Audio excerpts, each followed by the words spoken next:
ariko nayireba hari ikibaye subundi abahungu ko cyeka niba ugiye kuzanamo umugore kandi niwe uzayibamo wenyine abahungu mutaha mwihirika iyi ngiyi irahagije nyina abonye ihagije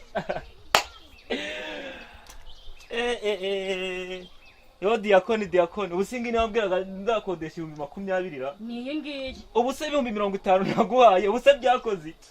nasi uko nari ikibaye mabuja ni 15 nta nubwo bikwiye n'iyi nzu 15 navugaga nayikodesha nta nubwo bikwiye n'iyi nzu kweri ubwo yasuzuguye inzu yanjye muri make burayisuzuguye nese rero iyi nzu uyitegereze unandebe nanjye niga muri kamera hasi ubundi ndinginga mu biki nawe gishe nyinginga niba utayishaka hari benshi bazishaka wumvise yireke abazikeneye ni benshi bazaza mbese ahubwo baza bishukanya nk'abajya mu isoko kankuyihorera inzu nziza nk'iyi ngiyi urayanze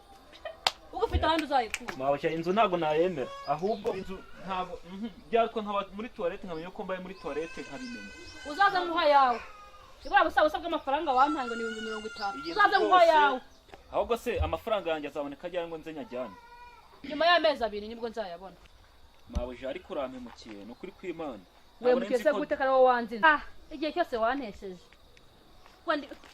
hagira vuba ngo ni umusore uje kuyimukiramo none urayanze bana tigeye cyane ngo ndikubakira abantu bagiye kwimuka kumbe nabi anyagare imboga zanjye ugisumwirasi utaba umwirasi ngo nkutesha igihe untesha igihe nyine ngo nkutesha umutwe njyewe untesha umutwe nyine akuzi yuko buriya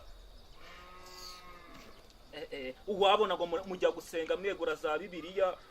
mugenda kumbe nubwo byaje umva ngiye nkubwire sibyo nyuma y'icyumweru amafaranga yanjye nzasanga yabonetse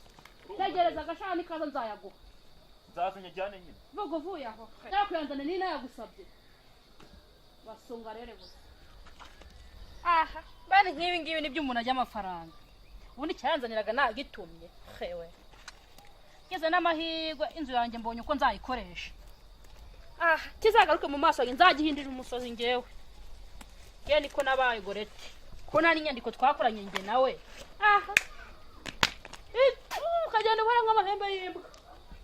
ewe na nduhe